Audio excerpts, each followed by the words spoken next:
ਸ਼ਾਇਦ ਚੈੱਕ ਕੀਤਾ ਹੈ? ਸ਼ਾਇਦ ਚੈੱਕ ਕੀਤਾ ਜੀ ਅਸੀਂ ਤਾਂ ਦੁਬਾਰਾ ਸ਼ਾਇਦ ਲੈਣੇ ਵੀ ਆਏ ਦੁਬਾਰਾ ਆਇਓ। ਦੁਬਾਰਾ ਆਏ ਜੀ पता लगा सऊदी अरब तो आए। जी जी जी सऊदी अरब तो प्लीज का मतलब एक वीडियो पोस्ट रात भी सारी वीडियोस देखने हैं पहुंचने भी थे अच्छा फॉलो किए हैं और पूरा माशाल्लाह बहुत अच्छा लगेगा अपने इलाके हैं अपनी जुबान सब प्रमोट करने हो बड़ी खुशी होनी है सब बहुत सही भी करने हो कोई नसीहत लाना चाहो?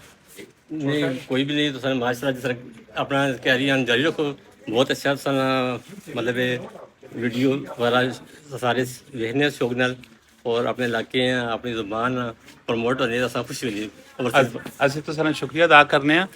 ਅਸਲ ਚੀਜ਼ ਹੀ ਹੋਣੀ ਹੈ ਕਿ ਮਾਰਕੀਟ ਜਿਹੜੀ ਹੈ ਨਾ ਉਹ ਬਹੁਤ ਵੱਡੀ ਉਸਤਾਦ ਹੋਣੀ ਹੈ ਜੀ ਜੀ ਤੇ ਮਾਰਕੀਟ ਤੋਂ ਸਾਥ ਸਿਖਾਣੀ ਪੈਣੀ ਹੋਣੀ ਹੈ ਤੇ ਮਾਰਕੀਟ ਕੋਲੋਂ ਸਿੱਖਣਾ ਵੀ ਚਾਹੀਦਾ ਤੇ ਬਕਾਇਆ ਹੀ ਅਸਾਂ ਦੁਕਾਨਾਂ ਚ ਆਏ ਸਊਦੀ ਅਰਬ ਚੋਂ ਕਦੋਂ ਵਾਪਸੀ ਹੋਈ?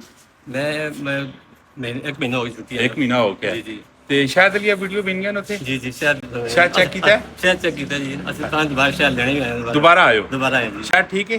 ਜ਼ਬਰਦਸਤ ਮੁਤਮਈਨ ਹੋ? मुतमईन है जी ਬਿਲਕੁਲ ਮੈਂ ਖੁਦ ਜੰਗਲਾਂ 'ਚ ਗਿਆ ਨੇ ਅੱਛਾ। ਕਿਨ ਕੇ ਆਇਆ ਨੇ ਅੱਛਾ। ਕਿਆ ਹੈ ਕਿ ਮੈਂ ਜਾਂ ਤਾਂ ਆਪਣੀ ਮੈਂਟਲੀ ਤੌਰ 'ਤੇ ਖੁਦ ਨਾ ਮੁਤਮਈਨ ਹੋ ਸਾ ਨਾ ਜੀ, ਜੀ। ਤੇ ਮੈਂ ਲੋਕਾਂ ਵਾਂ ਕਿਸ ਤਰ੍ਹਾਂ ਮੁਤਮਈਨ ਕਰ ਸਕਾਂ। ਜੀ ਜੀ ਰੋਡ ਉੱਤੇ ਬੈਠੇ ਪਿਆ ਬਜਾਏ ਕਿ ਤੁਸੀਂ ਨੈਗੇਟਿਵ ਕਮੈਂਟ ਕਰੋ ਮੈਂ ਉਹਨਾਂ ਭਰਾਵਾਂ ਵੈਲਕਮ ਕਰਨਾ ਪੈਣਾ ਅਸਾਂ ਮਾਲ 'ਚ ਆਉਣ ਔਰ ਇੱਥੇ ਆ ਕੇ ਸ਼ਾਇਦ ਵੀ ਆਵੇ ਤੇ ਤੁਸੀਂ ਟੈਸਟ ਵੀ ਕਰਾਸਾ ਚੈੱਕ ਵੀ ਕਰਾਸਾ ਆ ਕੇ ਤੁਸੀਂ ਹਰ ਤਜਰਬਾ ਕਰ ਵੀ ਸਕਦੇ ਹੋ। ਇੱਕ ਵਾਰੀ ਵਿਜ਼ਿਟ ਜ਼ਰੂਰ ਕਰੋ ਇੰਪੀਰੀਅਲ ਮਾਲ ਮਾਲਾਕਾਂਡ ਸਾਹਿਬ ਜੀਟੀ ਰੋਡ ਵਾਕ